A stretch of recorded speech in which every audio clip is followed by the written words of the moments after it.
ದೇವನ ಪಾತ್ರದಲ್ಲಿ ಸಂಜಯ್ ದತ್ತು ಇನ್ನೆಂದೂ ಕಾಣದ ರೀತಿಯಲ್ಲಿ ಒಂದು ಅಭಿನಯವನ್ನು ಮಾಡಿದ್ದಾರೆ. ಶಿಲ್ಪಾ ಶೆಟ್ಟಿ ಅವರು ಒಂದು ಪ್ರೆಸ್ ಮೀಟ್ ಅಲ್ಲಿ ಹೇಳ್ತಾ ಇದ್ರು, ನಾನು ಈ ಕತೆ ಕೇಳಿದಾಗ ನಂಗೆ ಕಾಲ್ ಮುರಿದಿತ್ತು, ಬಟ್ ಈ ಸಿನಿಮಾ ಮಾಡಕ್ ಆಗಲ್ಲ ಅಂತ ಹೇಳ್ಬಿಟ್ಟಿದೆ. ಆ ಕತೆ ಕೇಳುವಂತ ಸಂದರ್ಭದಲ್ಲಿ ಇಂಟರ್ವಲ್ ಟೈಮ್ ಬಂತು, ನನ್ನ ಕಾಲ್ ಮುರಿದಿದ್ರು ಕೂಡ ನಾನು ಎದ್ದು ನಿಂತಿದ್ದೆ ಅಂತ. ಈ ಒಂದು ಸಿನಿಮಾದಲ್ಲಿ ಅವರ ಒಳಗಿನ ಆಕ್ಚುಯಲ್ ನಟ ಈ ಸಲ ಏನೋ ಮಾಡುತ್ತಾರೆ ಇವರು ಅನ್ನೋ ಒಂದು ನಿರೀಕ್ಷೆ ಖಂಡಿತವಾಗ್ಲೂ ಇದೆ. ಫಸ್ಟ್ ಟೈಮು ಕನ್ನಡ ಚಿತ್ರರಂಗದಲ್ಲಿ ಲಾಂಗ್ ಹಿಡಿದಿದ್ದು ಶಿವಣ್ಣ, ಅದನ್ನ ಕೊಟ್ಟಿದ್ದು ಉಪೇಂದ್ರ.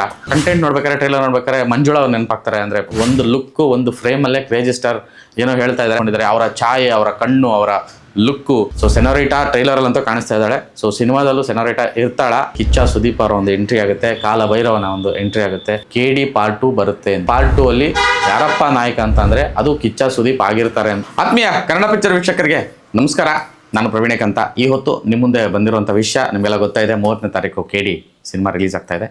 KD ಕನ್ನಡ ಚಿತ್ರರಂಗದಲ್ಲಿ ಪ್ಯಾನ್ ಇಂಡಿಯಾ ಲೆವೆಲಲ್ಲಿ ತುಂಬ ದೊಡ್ಡದಾಗಿ ನಿರೀಕ್ಷೆ ಹುಟ್ಟಿಸಿರುವಂಥ ಸಿನಿಮಾ. ಸಾಕಷ್ಟು ವಿಚಾರಗಳಿಗೆ KVN productions, Prems the showman director, Dhruva Sarja, Sanjay Dutt, Ramesh Arvind, Shilpa Shetty, Ravichandran ಅವರು, ರೇಷ್ಮಾ ನಾಣಯ್ಯ, ತುಂಬ ದೊಡ್ಡ ಸ್ಟಾರ್ ಕಾಸ್ಟು, ಕಿಚ್ಚ ಸುದೀಪ್ ಅವರ ಒಂದು ಗೆಸ್ಟ್ ಅಪಿಯರೆನ್ಸು, ಈ ಎಲ್ಲ ವಿಷಯಗಳಿಗೆ ಹಾಗೆಯೇ ಹಾಡುಗಳ ವಿಷಯಕ್ಕೆ ಸಿನಿಮಾ ತುಂಬ ದೊಡ್ಡದಾಗಿ ಸುದ್ದಿ ಮಾಡಿತ್ತು. ಹಾಗೆಯೇ ಒಂದು ಹಾಡಿನ ವಿಷಯವಾಗಿ ವಿವಾದ ಕೂಡ ಸೃಷ್ಟಿಯಾಗಿತ್ತು. ಅದೆಲ್ಲವನ್ನು ಮೆಟ್ಟಿ ನಿಂತು ಇವತ್ತು ಟ್ರೈಲರ್ ರಿಲೀಸ್ ಆಗಿದೆ. ಸೊ ಟ್ರೈಲರ್ ಬಗ್ಗೆ ವಿಶೇಷವಾಗಿ ಗಮನಿಸಿದ್ದು, ನನಗನ್ನಿಸಿದ್ದು ಮತ್ತು ಈ ಸಿನಿಮಾ ಮೇಲೆ ಹುಟ್ಕೊಂಡಿರುವಂತಹ ನಿರೀಕ್ಷೆ, ಎಲ್ಲ ವಿಷಯಗಳನ್ನು ನಿಮ್ಮ ಮುಂದೆ ಇಡುವಂಥ ಒಂದು ಪ್ರಯತ್ನ ಇದು. ಸೊ ಫಸ್ಟು ನನಗೆ KD ಟ್ರೈಲರ್ ನೋಡಿದ ತಕ್ಷಣ ಅನಿಸಿದ್ದು Prem is back and showman again. ಅವರ ಒಳಗಿನ ಕಿಚ್ಚು, ಅವರ ಒಳಗಿನ ಸಿನಿಮಾ ಹುಚ್ಚು ಮತ್ತು ಅವರ ಒಳಗಿನ ಆ ಸಿನಿಮಾ ಮಗು ಮತ್ತು ಎಲ್ಲ ಬಗೆಯ ಸಿನಿಮಾ ಉತ್ಸಾಹ ಅವರಲ್ಲಿರುವಂಥದ್ದು ಏನು ಅನ್ನೋದನ್ನು ಈ ಒಂದು ಟ್ರೈಲರ್ ಮೂಲಕ ಅವರು ಬಿಂಬಿಸಿದ್ದಾರೆ. ಸೊ ಏನೇ ಟೀಕೆಗಳಿರಲಿ, ಏನೇ ಅಪ್ರಿಷಿಯೇಷನ್ ಇರಲಿ, ಅದೆಲ್ಲವನ್ನು ಈಕ್ವಲ್ ಆಗಿ ಸ್ವೀಕರಿಸುವಂತಹ ಪ್ರೇಮ್ ಅವರು ಅದೆಲ್ಲವನ್ನು ತಾಳ್ಮೆಯಿಂದ ಮನಸ್ಸಲ್ಲಿಟ್ಕೊಂಡು ಇವತ್ತು ಈ ಒಂದು ಟ್ರೈಲರ್ನ ಕೊಟ್ಟಿದ್ದಾರೆ. ಟ್ರೈಲರ್ ನೋಡಿದ ತಕ್ಷಣವೇ ಅನಿಸಿದ್ದು ಇದೊಂದು ಮಾಸ್ ಬ್ಲಾಕ್ ಬಸ್ಟರ್ ಆಗುತ್ತೆ ಅನ್ನೋ ಒಂದು ಎಲ್ಲ ನಿರೀಕ್ಷೆಗಳನ್ನು, ಎಸ್ಪೆಷಲಿ ಕನ್ನಡ ಸಿನಿಮಾ ಪ್ರಿಯರಿಗೆ, ಕನ್ನಡ ಸಿನಿಮಾ ನೋಡುವಂಥವ್ರಿಗೆ, ಸೌತ್ ಸಿನಿಮಾಗಳನ್ನು ಇಷ್ಟಪಡೋಂಥವ್ರಿಗೆ, ಆ್ಯಕ್ಷನ್ ಪ್ರಿಯರಿಗೆ, ಎಮೋಷನಲ್ ಪ್ರಿಯರಿಗೆ, ಅಂದರೆ ಇದು ಅದು ಅಂತಲ್ಲ, ಎಲ್ಲ ಆ್ಯಂಗಲಲ್ಲೂ ಎಲ್ಲ ಥರದ ರಂಜನೀಯ ರಸವತ್ತಾದ ಅಂಶಗಳು ಈ ಸಿನಿಮಾದಲ್ಲಿ ತುಂಬಿ ತುಳುಕ್ತಾ ಇದೆ ಅಂತ ಹೇಳಿದ್ರೆ ತಪ್ಪಾಗಲ್ಲ. ಮತ್ತು ಈ ಎಲ್ಲ ಸ್ಟಾರ್ಗಳನ್ನು ಏನು ನೀವು ಈ ಫ್ರೇಮ್ಗಳಲ್ಲಿ ನೋಡ್ತಾ ಇದ್ದೀರಾ ಈ ಒಂದು ಟ್ರೈಲರಲ್ಲಿ, ಇವರೆಲ್ಲರನ್ನೂ ನೀವು ಈವರೆಗೂ ನೋಡಿರೋ ರೀತಿಯೇ ಬೇರೆ, ಈ ಸಿನಿಮಾದಲ್ಲಿ ನೋಡೋ ರೀತಿಯೇ ಬೇರೆ ಅನ್ನೋದನ್ನು ಒಂದು ಝಲಕ್ ಮೂಲಕ ಹೇಳಿದ್ದಾರೆ. ಯಾಕೆಂದರೆ ಈ ಥ್ರೂಔಟ್ ಸಿನಿಮಾ ಪ್ರಮೋಷನ್ಸಲ್ಲಿ, ಪಬ್ಲಿಸಿಟಿಯಲ್ಲಿ ಇದೇ ಸ್ಟಾರ್ಗಳು, ಈ ಒಂದು ಸಿನಿಮಾದಲ್ಲಿ ಆ್ಯಕ್ಟ್ ಮಾಡಿರುವಂಥ ಕಲಾವಿದರು ಪ್ರತಿಯೊಬ್ಬರು ಕೂಡ ವಿಶೇಷವಾಗಿ ಮಾತಾಡ್ತಿದ್ದಾರೆ ಈ ಸಿನಿಮಾ ಬಗ್ಗೆ. ಎಸ್ಪೆಷಲಿ ಸಂಜಯ್ ದತ್ ಅವರು ಸಾಕಷ್ಟು ಸುಮಾರು 3-4 ಕಡೆ ಸೌತ್ ಇಂಡಿಯಾ ತುಂಬ, ಬಾಂಬೆಯಲ್ಲಿ ಎಲ್ಲ ಕಡೆ ಪತ್ರಿಕಾಗೋಷ್ಠಿಗಳಲ್ಲಿ ಅವರು ಈ ಒಂದು ಸಿನಿಮಾನ, ಈ ಒಂದು ಡೈರೆಕ್ಷನ್ ವಿಚಾರಕ್ಕೆ, ಪ್ರೇಮ್ ಅವ್ರ ಬಗ್ಗೆ, ಈ ಒಂದು ಸಿನಿಮಾ ಮೇಕಿಂಗ್ ಬಗ್ಗೆ ತುಂಬಾ ಕೊಂಡಾಡ್ತಾ ಇದ್ರು. ಅದು ಏನಕ್ಕೆ, ಯಾಕೆ ಅನ್ನೋದು ಈ ಟ್ರೈಲರ್ಲಿ ಒಂದು ಝಲಕ್ ಸಿಕ್ಕಿದೆ. ಸೊ ಡಾರ್ಕ್ ದೇವನ ಪಾತ್ರದಲ್ಲಿ ಸಂಜಯ್ ದತ್ತು ಇನ್ನೆಂದೂ ಕಾಣದ ರೀತಿಯಲ್ಲಿ, ಇನ್ನೆಂದೂ ಮಾಡದ ರೀತಿಯಲ್ಲಿ ಒಂದು ಅಭಿನಯವನ್ನು ಮಾಡಿದ್ದಾರೆ. ಗೆಟಪ್ಗಳಲ್ಲಿ ಕಾಣಿಸ್ಕೊಂಡಿದ್ದಾರೆ ಆ್ಯಂಡ್ ಅಷ್ಟು ಮಾಸಿಫೈ ಆಗಿದ್ದಾರೆ. ಆ್ಯಂಡ್ ಶಿಲ್ಪಾ ಶೆಟ್ಟಿ ಅವರು ಒಂದು ಇಂಟರ್ವ್ಯೂನಲ್ಲಿ ಹೇಳಿದ್ರು, ಒಂದು ಪ್ರೆಸ್ ಮೀಟಲ್ಲಿ ಹೇಳ್ತಾ ಇದ್ರು, ನಾನು ಈ ಕತೆ ಕೇಳಿದಾಗ ನಂಗೆ ಕಾಲ್ ಮುರಿದಿತ್ತು, ಬಟ್ ನಾನು ಈ ಸಿನಿಮಾ ಮಾಡೋಕ್ಕಾಗಲ್ಲ ಅಂತ ಹೇಳ್ಬಿಟ್ಟಿದೆ, ಬಟ್ ತುಂಬ ರಿಕ್ವೆಸ್ಟ್ ಮಾಡ್ಕೊಂಡು ಒಂದೇ ಒಂದ್ಸಲಿ ಕತೆ ಕೇಳಿ ಅಂತ ಹೇಳಿದ್ರು. ಆ ಕತೆ ಕೇಳುವಂಥ ಸಂದರ್ಭದಲ್ಲಿ ಇಂಟರ್ವಲ್ ಟೈಮ್ ಬಂತು, ನನ್ನ ಕಾಲ್ ಮುರಿದಿದ್ರು ಕೂಡ ನಾನು ಎದ್ದು ನಿಂತಿದ್ದೆ ಅಂತ. ಅಂದರೆ ಲೆಕ್ಕ ಹಾಕೊಳ್ಳಿ, ಕತೆ ಕೇಳಬೇಕಾದ್ರೆ ಅವ್ರು ಆ ಇಂಟೆನ್ಸಲ್ಲಿ ಇದ್ರು ಅಂತಂದರೆ ಸಿನಿಮಾದಲ್ಲಿ ಹೆಂಗಿರ್ಬೋದು ಇದು ಅಂತ. ಆ್ಯಂಡ್ ರಮೇಶ್ ಅರವಿಂದ್ ಅವ್ರನ್ನ ನೀವು ಇಷ್ಟು ವರ್ಷಗಳಲ್ಲಿ ನೋಡಿದ್ದೀರಾ, ಅವ್ರ ಪಾತ್ರಗಳು, ಅವ್ರ ಸಿನಿಮಾಗಳು, ಅವರು ಒಂದು ಅಭಿನಯಿಸಿರೋ ರೀತಿ ಎಲ್ಲ ಬೇರೆ ಬೇರೆ ಭಿನ್ನ ಪಾತ್ರಗಳಲ್ಲಿ ಕಾಣಿಸ್ಕೊಂಡಿದ್ದಾರೆ. ಆದರೆ ಈವರೆಗೂ ಅವರು ಕಾಣಿಸ್ಕೊಳ್ಳದೇ ಇರೋ ರೀತಿಯಲ್ಲಿ ಈ ಒಂದು ಸಿನಿಮಾದಲ್ಲಿ ಅವರು ಕಾಣಿಸ್ಕೊಂಡಿದ್ದಾರೆ. ಅವರ ಛಾಯೆ, ಅವರ ಕಣ್ಣು, ಅವರ ಲುಕ್ಕು ಎಲ್ಲವೂ ಕೂಡ ತುಂಬ ಬೇರೆ ಥರನೇ ಒಂದು ನಾಟೋ ಥರ ಇದೆ. ಸೊ ಟ್ರೈಲರಲ್ಲೂ ಕೂಡ ಅವರು ಬರುವಂಥ ಅವರ ಝಲಕ್ಗಳು ತುಂಬ ಇಂಟ್ರೆಸ್ಟಿಂಗಾಗಿ ಕಾಣಿಸ್ತಾ ಇದೆ. ಆ್ಯಂಡ್ ಡಾಕ್ ದೇವ ಮತ್ತು ಶಿಲ್ಪಾ ಶೆಟ್ಟಿ ಅವರ ನಡುವಿನ ಕಾಂಬಿನೇಷನ್ನು, ಆ ಒಂದು ಡೈಲಾಗು, ಅಂದರೆ ಎಷ್ಟು ಈ ಸಿನಿಮಾನ ಈಗ ಒಂದು ಅಪ್ಪಟ ಹಳೆ ಬೆಂಗಳೂರು ಮತ್ತು ಅಪ್ಪಟ ನಮ್ಮ ಕನ್ನಡತನ, ಒಂದು ಗ್ರಾಮೀಣ ಸೊಗಡು ಇದೆ, ಬೆಂಗಳೂರಿನ ಸೊಗಡು ಇದೆ, ಜೊತೆಗೆ ಆ ಒಂದು ರೆಟ್ರೋ ಫೀಲ್ ಇದೆ, ರೆಟ್ರೋ ಸ್ಟೈಲಲ್ಲಿ. ಯಾಕೆಂದರೆ ಆ ಕಾಲಘಟ್ಟದಲ್ಲಿ ನಡೆಯುವಂಥ ಕಥೆ ಆಗಿರೋದ್ರಿಂದ. ಸೊ ಅದರ ಜೊತೆಗೆ ಬರೆದಿರುವಂಥ ಬರವಣಿಗೆ, ಡೈಲಾಗ್ಸು, ಕ್ರಾಂತಿಕುಮಾರ್ ಅವರ ಡೈಲಾಗ್ಸು ತುಂಬ ಇಂಪ್ರೆಸಿವ್ ಆಗಿದೆ. ಅಂದರೆ ಮಾಸಿಫೈ ಆಗಿದೆ ಅಂದರೆ ಏಕ್ದಮ್, ಅಂದರೆ ಎಂಟರ್ಟೈನಿಂಗು, ಮಾಸಿಫೈಯು, ಆ ಬಿಲ್ಡಪ್ಪು. ರವಿಶಂಕರ್ ಅವರಿಂದ ಸ್ಟಾರ್ಟ್ ಆಗುವಂಥದ್ದು, ಹೀರೋಯಿನ್ ಹೊಡೆಯುವಂಥ dialogue. And Dhruva Sarja hero first time ನಾನು ಮಚ್ಚಿಡ್ದಿದ್ದೀನಿ ಅನ್ನೋದು, maybe first time Kannada ಚಿತ್ರರಂಗದಲ್ಲಿ ಲಾಂಗ್ ಹಿಡಿದಿದ್ದು ಶಿವಣ್ಣ, ಅದನ್ನು ಕೊಟ್ಟಿದ್ದು ಉಪೇಂದ್ರ. ಸೊ ಅದು ಎಷ್ಟು ನಮ್ಮ ಪರಂಪರೆ ಆಗಿಬಿಟ್ಟಿದೆ, ನಮ್ಮ ಕನ್ನಡ ಚಿತ್ರರಂಗದಲ್ಲಿ ಅದೊಂದು ಮಾರ್ಕ್ ಆಗಿಬಿಟ್ಟಿದೆ, ಅದೊಂದು ಎಮೋಷನ್ ಆಗಿಬಿಟ್ಟಿದೆ ಕನ್ನಡ ಸಿನಿಪ್ರಿಯರಿಗೆ ಅಂತ ಹೇಳಿದ್ರೆ. ಸೊ ಅದಾದ ನಂತರ ಅಗೇನ್ ಪ್ರೇಮ್ ಅವರು ದರ್ಶನ್ ಅವ್ರು ಕೊಡ್ತಾರೆ, ಅದೇ ಪ್ರೇಮ್ ಅವರು ಮತ್ತೆ ಶಿವಣ್ಣನಿಗೆ ಕೊಡ್ತಾರೆ, ಅದೇ ಪ್ರೇಮ್ ಅವರು ಪುನೀತ್ ರಾಜ್ಕುಮಾರ್ ಅವರು ಕೊಡ್ತಾರೆ. So power star Puneeth Rajkumar ಕೂಡ ರಾಜ್ ಫಿಲ್ಮಲ್ಲಿ ಫಸ್ಟ್ ಟೈಮು ಲಾಂಗನ್ನು ಹಿಡಿತಾರೆ. ಅದೇ ರೀತಿಯಾಗಿ ನಾನು ಫಸ್ಟ್ ಟೈಮ್ ಲಾಂಗ್ ಹಿಡಿದಿದ್ದೀನಿ ಅಂತ ಅವರು ಹೇಳ್ತಾರೆ. ಅದೇ ರೀತಿಯಾಗಿ ಈ ಒಂದು ಸಿನಿಮಾದಲ್ಲಿ KD ಸಿನಿಮಾದಲ್ಲಿ ಧ್ರುವ ಸರ್ಜಾ ಫಸ್ಟ್ ಟೈಮ್ ಮಚ್ಚಿಡಿದ್ದೀನಿ ಅನ್ನೋ ಒಂದು ಡೈಲಾಗು ತುಂಬ ಅಗ್ರೆಸಿವ್ ಆಗಿದೆ. ಮತ್ತು ಒಂದು ಕಣ್ಣಲ್ಲಿ ನೀರು ಬರುವಂಥ, ಅಂದರೆ ನನಗೆಲ್ಲೋ ಒಂದು ಕಡೆ ಧ್ರುವ ಸರ್ಜಾ ಅವರ ಕೆರಿಯರ್ ಬೆಸ್ಟ್ ಈ ಸಿನಿಮಾ ಆಗಬಹುದು ಅನ್ನೋದು ನನ್ನ ಒಂದು ಊಹೆ.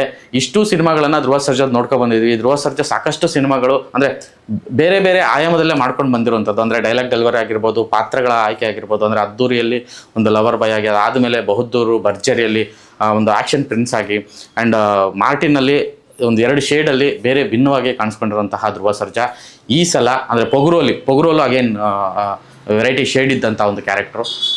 ಈ ಒಂದು ಸಿನಿಮಾದಲ್ಲಿ ಅವರ ಒಳಗಿನ ಆ್ಯಕ್ಚುಯಲ್ ನಟ, ಅವರ ಒಳಗಿನ ಆ್ಯಕ್ಚುಯಲ್ ಪ್ರತಿಭೆ ಏನಿದ್ದಾರೆ, ಅಂದರೆ ಇಷ್ಟು ವರ್ಷ ಮಾಡಿದ್ದು ಒಂದು ಕಡೆ ಆದರೆ ಇದೇ ಒಂದು ರೀತಿಯಾಗಿ ಆಗಬಹುದು ಅಂತಂದರೆ ಅಷ್ಟು ಎಫರ್ಟ್ಸ್ ಕಾಣಿಸ್ತಾ ಇದೆ.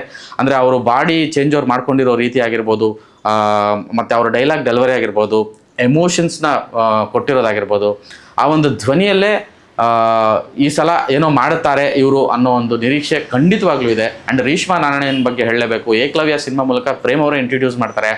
ಆ ಸಿನಿಮಾದಲ್ಲೇ ಒಂದು ಮೊದಲನೇ ಸಿನಿಮಾದಲ್ಲೇ ಅವರೊಂದು ಅವರ ಒಳಗಿನ ಒಂದು ಪ್ರತಿಭೆ ಏನು, ಅವ್ರ ಆ್ಯಕ್ಟಿಂಗ್ ಸ್ಕಿಲ್ಸ್ ಏನು ಅನ್ನೋದನ್ನು ತೋರಿಸ್ತಾರೆ. ಒಂದು ಭರವಸೆ ನಾಯಕಿ ಆಗ್ತಾರೆ ಅನ್ನೋ ಒಂದು ನಿರೀಕ್ಷೆನ ಅವ್ರು ಹುಟ್ಟಿಸ್ತಾರೆ.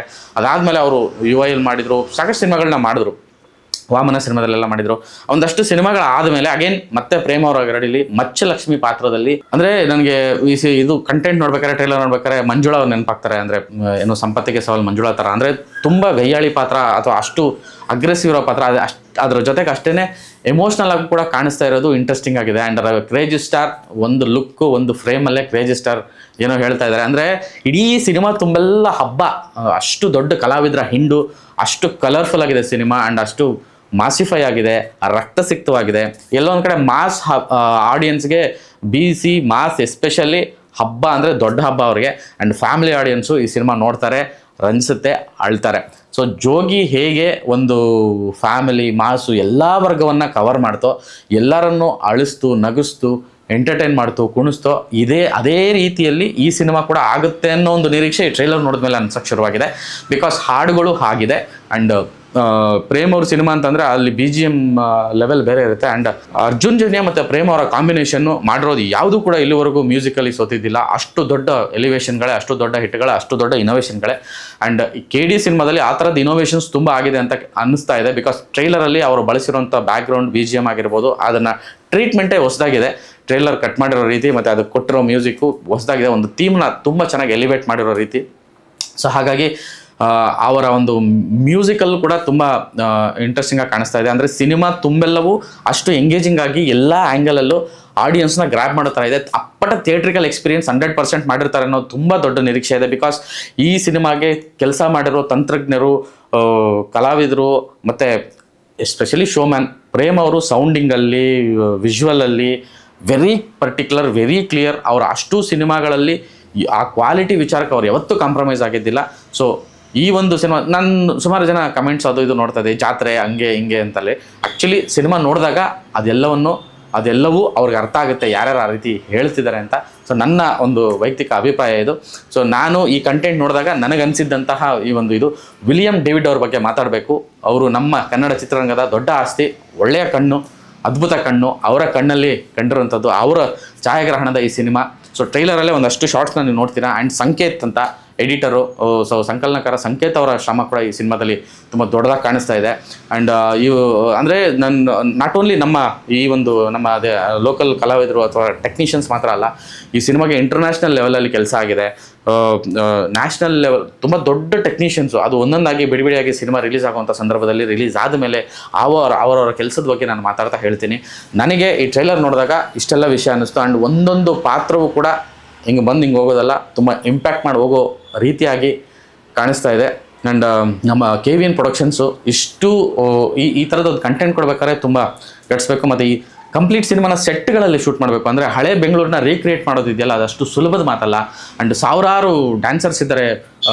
ಗುರುವೇ ನಿನ್ನಾಟ ಬಲ್ಲವ್ರು ಯಾರೋ ಹಾಡುವ ಕೊರಿಯೋಗ್ರಫಿ ಮೋಹನ್ ಮಾಸ್ಟರ್ ಮಾಡಿರುವಂಥದ್ದು. ಆ್ಯಂಡ್ ಆ್ಯಕ್ಷನ್ ವಿಚಾರಕ್ಕೆ ಬರುತ್ತದಾದ್ರೆ ಆ್ಯಕ್ಷನ್ ನೆವರ್ ಬಿಫೋರ್ ಆ್ಯಕ್ಷನ್ ಅನ್ನಿಸ್ತಾ ಇದೆ. ಆ ಸ್ಲೋ ಮೋಷನ್ನು, ಆ ಹೈ ಸ್ಪೀಡ್ ಶಾರ್ಟ್ಸು, ವಾವ್, ಆ ಎಲಿವೇಶನ್ನು, ಆ BGM, ಸಂಜಯ್ ದತ್ ಅವರು ಆ ಒಂದು ಕೈನ ಕತ್ತರಿಸಿ ಇದು ಮಾಡೋದು, ಆ್ಯಂಡ್ ಶಿಲ್ಪಾ ಶೆಟ್ಟಿ ಅವರ ಒಂದು ಅಗ್ರೆಷನ್ನು, ಮಾಸ್ ರೀ, ಏಕ್ದಮ್ ಮಾಸ್. ಆ್ಯಂಡ್ ಇದೆಲ್ಲದಕ್ಕಿಂತ ಹೊರತಾಗಿ ನನಗೆ ಒಂದು ಈ ಸಿನಿಮಾ ಮೇಲೆ ಈ ಟ್ರೈಲರ್ ನೋಡಿದಾಗ ಅನಿಸಿದ್ದು, ಇದು ಅಂತ್ಯ ಅಲ್ಲ ಆರಂಭ ಅಂತ ಹೇಳ್ತಾರೆ. ಆ ಆರಂಭದ ಟೈಮಲ್ಲಿ ಕಿಚ್ಚ ಸುದೀಪ್ ಅವರ ಒಂದು ಎಂಟ್ರಿ ಆಗುತ್ತೆ, ಕಾಲಭೈರವನ ಒಂದು ಎಂಟ್ರಿ ಆಗುತ್ತೆ, ಅಲ್ಲಿಗೆ ಎಂಡ್ ಮಾಡ್ತಾರೆ. ಸೊ ನನಗನ್ಸಿದ್ದು KD Part 2 ಬರುತ್ತೆ ಅಂತ. ಸೊ KD Part 2 ಅಲ್ಲಿ ಯಾರಪ್ಪ ನಾಯಕ ಅಂತ ಅಂದರೆ ಅದು ಕಿಚ್ಚ ಸುದೀಪ್ ಆಗಿರ್ತಾರೆ ಅಂತ ಒಂದು ಊಹೆ. ಮೇ ಬಿ KD Part 2ಗೆ ಪ್ರೇಮ್ ಅವ್ರು ಲೀಡ್ ಕೊಟ್ಟಿದ್ದಾರೆ, ಅದಕ್ಕೆ ಕಿಚ್ಚ ಸುದೀಪ್ ಅವ್ರು ನಾಯಕ ನಟರಾಗಿ ಮುಂದುವರಿತಾರೆ ಅನ್ನೋ ಒಂದು ನಿರೀಕ್ಷೆ ಈ ಒಂದು ಟ್ರೈಲರ್ ಎಂಡ್ ಬಿಟ್ಟಲ್ಲಿ ಕಾಣಿಸಿದೆ. ಸೊ ತುಂಬ ಕುತೂಹಲ ಹುಟ್ಟಿಸಿರೋಂಥ ಎಲಿಮೆಂಟೇ ಇದು. 30ನೇ ತಾರೀಕು ಸಿನಿಮಾ ಬರ್ತಾ ಇದೆ. ಆ್ಯಂಡ್ ಕಿಚ್ಚ ಸುದೀಪ್ ಅವರು ಈ ಸಿನಿಮಾದಲ್ಲಿ ಏನು ರೋಲು ಏನು ಮಾಡಿದ್ದಾರೆ ಅಂತ. ಆ್ಯಂಡ್ ಇನ್ನೊಂದು ಈ ಕಂಟೆಂಟ್ಗಳನ್ನೆಲ್ಲ ನೋಡ್ಕೊಂಬರ್ಬೇಕಾದ್ರೆ ಮೆಟಾಫರಿಕಲಿ ಪ್ರೇಮ್ ಅವ್ರು ಏನೋ ಹೇಳಕ್ಕೆ ಹೊರಟಿದ್ದಾರೆ ಈ ಸಲ ಅಂತ. ಅಂದರೆ ಒಂದು ಕಡೆ ಶಿವ, ಇನ್ನೊಂದು ಕಡೆ ಕಾಲಭೈರವ, ಗುರುವೇ ನಿನ್ನಾಟ ಬಲ್ಲವ್ರು ಯಾರೋ ಹಾಡಲ್ಲಿ ಬರೋವಂಥ ಒಂದಷ್ಟು ವಿಷಯಗಳಿರ್ಬೋದು. ಆ್ಯಂಡ್ ಈಗ ಈ ಟ್ರೈಲರಲ್ಲಿ ಕಾಣಿಸ್ಕೊಂಡಿರೋ ರೀತಿಯಾಗಿರ್ಬೋದು, ಹೆಸರುಗಳು ಕಾಳಿದಾಸ, ಕಾಲಭೈರವ, ಧರ್ಮ, ಡಾಕ್ ದೇವ, ಈ ಪಾತ್ರಗಳ ಹೆಸರುಗಳು, ಮಚ್ಚಲಕ್ಷ್ಮಿ, ಈ ಪಾತ್ರಗಳ ಹೆಸರುಗಳು ಮತ್ತು ಅದಕ್ಕೊಂದು ಮೆಟಾಫರಿಕಲಿ ಏನೋ ಒಂದು ಹೇಳಕ್ಕೆ ಹೊರಟಿರೋ ರೀತಿಯಾಗಿ ಕಾಣಿಸ್ತಾ ಇದೆ. ಸೊ ಟ್ರೈಲರ್ ನೋಡಿದಾಗ ಇದೆಲ್ಲವೂ ನನ್ನ ಒಳಗೆ ಅನಿಸಿದ್ದು, ಮತ್ತು ಆ ಥರದೊಂದು ಪಾಸಿಟಿವ್ ವೈಬ್ ಶುರುವಾಗಿದೆ. ಸಿನಿಮಾ ತುಂಬ ಚೆನ್ನಾಗಾಗುತ್ತೆ ಅಂತ. ಆ್ಯಂಡ್ ಈ ಸಾಂಗು ಏನಾಗಿದೆ ಎತ್ತ ಏನೂ ಗೊತ್ತಿಲ್ಲ, ಬಿಕಾಸ್ ಸೆನ್ಸರ್ ಏನು ಡಿಸಿಷನ್ ತೊಗೊಂಡಿದೆ ಅಂತಲೂ ಗೊತ್ತಿಲ್ಲ. ಸೊ ಸೆನೋರಿಟಾ ಟ್ರೈಲರಲ್ಲಂತೂ ಕಾಣಿಸ್ತಾ ಇದ್ದಾಳೆ. ಸೊ ಸಿನಿಮಾದಲ್ಲೂ ಸೆನೋರಿಟಾ ಇರ್ತಾಳ, ಸಾಂಗ್ ಇರುತ್ತಾ ಅನ್ನೋದು ಇನ್ನೊಂದು ಪ್ರಶ್ನೆ. ಸೊ ಓವರಾಲ್ KD ತುಂಬ ವಿಷಯಗಳಿಗೆ ಏರು ಪೇರು ಎಲ್ಲವನ್ನೂ ನೋಡಿದೆ. ಸೊ ಫೈನಲಿ ತುಂಬ ಜೋಶಲ್ಲಿ ಇನ್ನಿರೋದು ಒಂದೇ ವಾರ, ಈ ಒಂದು ವಾರದಲ್ಲಿ ಇಡೀ ಟೀಮ್ ನುಗ್ಗಿದೆ, ಎಲ್ಲ ಕಡೆ ಕಾಣಿಸ್ಕೊಳ್ಳೋಂಥ ಪ್ರಯತ್ನ ಮಾಡ್ತಿದೆ. ಟ್ರೈಲರ್ಗೆ ತುಂಬ ಒಳ್ಳೆ ಫೀಡ್ಬ್ಯಾಕ್ಗಳು ಬರ್ತಿದೆ, ಪಾಸಿಟಿವ್ ರೆಸ್ಪಾನ್ಸ್ ವ್ಯಕ್ತವಾಗ್ತಿದೆ. ಇದರ ನಡುವೆ ಒಂದಷ್ಟು ಟೀಕೆಗಳು ಟಿಪ್ಪಣಿಗಳು ಇದ್ದಿದೆ, ಒಳ್ಳೆಯದು ಕೆಟ್ಟದ್ದು ಎಲ್ಲದರಲ್ಲೂ ಇದ್ದಿದೆ. ಸೊ ಅದೆಲ್ಲವನ್ನು ಮೀರಿ ಒಂದು ಸಿನಿಮಾ ಈ ಒಂದು ಸೀಸನ್ಗೆ, ಕನ್ನಡ ಚಿತ್ರರಂಗಕ್ಕೆ, ಈ ಒಂದು ರಜೆಗಳಿಗೆ, ಶಾಲಾ ಕಾಲೇಜುಗಳು ರಜಾ ಇದೆ, ಹಬ್ಬಗಳು ನಡೀತಾ ಇದೆ. ಆ್ಯಂಡ್ ಈ ಒಂದು ಬಿರು ಬೇಸಿಗೆಯಲ್ಲಿ ಒಂದು beautiful entertainment, mass entertainment, Kannada ಸಿನಿಪ್ರಿಯರು ನೋಡಿ ಕುಣಿದು ಕುಪ್ಪಳಿಸುವಂಥ ಒಂದು ಕಂಟೆಂಟು ಲೋಡ್ ಆಗಿದೆ. 30ನೇ ತಾರೀಕು ಬರ್ತಾ ಇದೆ. ನೀವೆಲ್ಲ ಥಿಯೇಟ್ರಿಗೆ ಬಂದು ಸಿನಿಮಾ ನೋಡಿ ಅಂತ ನಾನು ಕೇಳ್ಕೊತೀನಿ. ಸೊ KD ಟ್ರೈಲರ್ ಬಗ್ಗೆ ನನಗನ್ಸಿದ ವಿಷಯ ಇದು. ಇದನ್ನು ಮೀರಿ ತುಂಬ ವಿಷಯಗಳಿದೆ. ಇನ್ ಡೀಟೇಲ್ ನಾನು ಸಿನಿಮಾ ನೋಡಿದ್ಮೇಲೆ ಮಾತಾಡೋಣ ಅಂತ ನನ್ನ ಅನಿಸಿಕೆ. ಸೊ ಟ್ರೈಲರ್ ಬಂದಿದೆ, ನೀವು ಇನ್ನೂ ನೋಡಿಲ್ಲ ಅಂತಂದರೆ ಇನ್ನೊಂದು ಸಲ ನೋಡಿ. ಆನಂದ್ ಆಡಿಯೋ ಯೂಟ್ಯೂಬ್ ಚಾನಲಲ್ಲಿದೆ, ಆಲ್ರೆಡಿ ನುಗ್ತಾ ಇದೆ, ಎಲ್ಲ ಕಡೆ ಪಸರಾಗ್ತಿದೆ. ನೀವು ನೋಡಿ, ನಿಮ್ಮ ಅಭಿಪ್ರಾಯ ಹಂಚ್ಕೊಳ್ಳಿ. ತಪ್ಪದೆ 30ನೇ ತಾರೀಕು ಸಿನಿಮಾ ನೋಡಿ. ನಮಸ್ಕಾರ.